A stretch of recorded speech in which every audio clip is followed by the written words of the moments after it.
What is a bond? The website of the Central Bank of Sri Lanka defines a treasury bond as a medium and long-term debt instrument issued by the government under the Registered Stock and Securities Ordinance No. 7 of 1937 when it raises domestic public debt for budgetary purposes.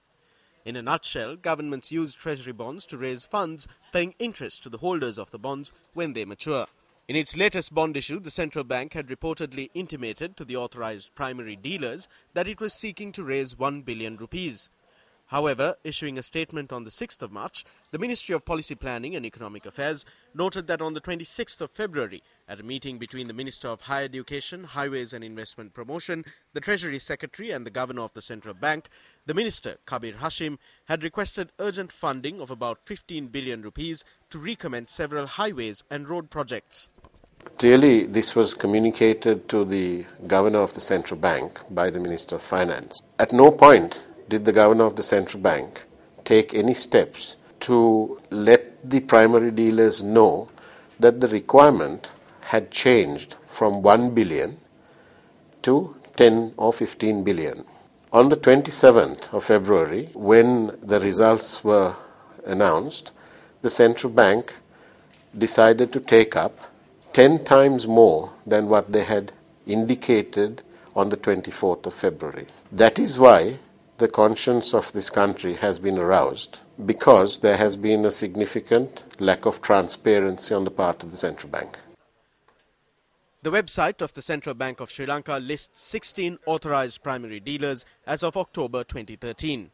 And they are Bank of Ceylon, Capital Alliance, Entrust Securities, Commercial Bank, First Capital Treasuries, Equity Securities, NatWealth Securities, NSB Fund Management, People's Bank, Sampath Bank, Ceylon Bank, Wealth Trust Securities, Pan Asia Banking Corporation, Perpetual Treasuries, HSBC and Union Bank.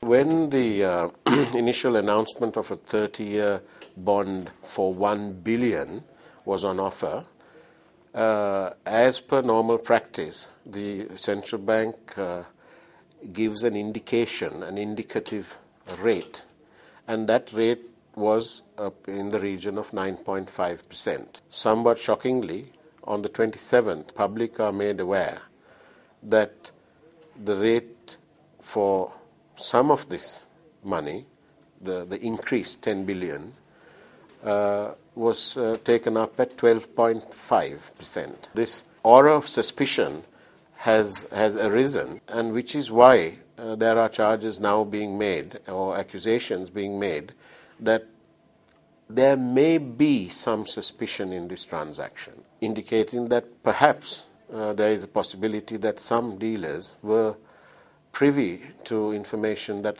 others were not. News1st learns that the issuing of treasury bonds is regulated by a tender board at the Public Debt Department of the Central Bank, which comes under the purview of a senior deputy governor. News1st contacted a senior deputy governor at the Central Bank, P. Samarasiri, on this matter. He said that he cannot comment on the issue at the present moment and requested us to direct any questions to the governor. However, our attempts to contact the governor proved futile. It is wholly unacceptable for the appointing authority, i.e. The Prime Minister's office and the Minister of Economic Development, which is one and the same, to carry out an inquiry into the actions of the Governor of the Central Bank. Instead, it would be far more transparent, and it would be beyond any conflict of interest if the inquiry was conducted by a retired central banker. It's essential for this inquiry because this government came in on a roller coaster bandwagon of good governance.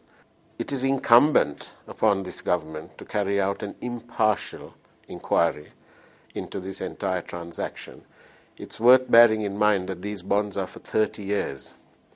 The people of this country will be saddled with this debt for at least the next 30 years. Yeah, it is only an allegation that there has been inside information. We have not established the fact that there in fact was inside information. This is an allegation at this moment. It is possible for anyone to bid any amount at any price as they see fit, at a bond auction. We will do an investigation in the most appropriate way. The Prime Minister and I have discussed this with the Governor Central Bank, and in due course, we will ensure that an independent investigation is done. See, we have to look at all angles. Now, there are some people who seem to have been engaged in malpractices during the previous regime, continuing to do so now. And this is not only restricted to the bond market, but also equity market. We also tried contacting Cabinet spokesperson Dr. Rs10 to inquire into what steps, if any, the government would take on this controversy. Our attempts were not successful.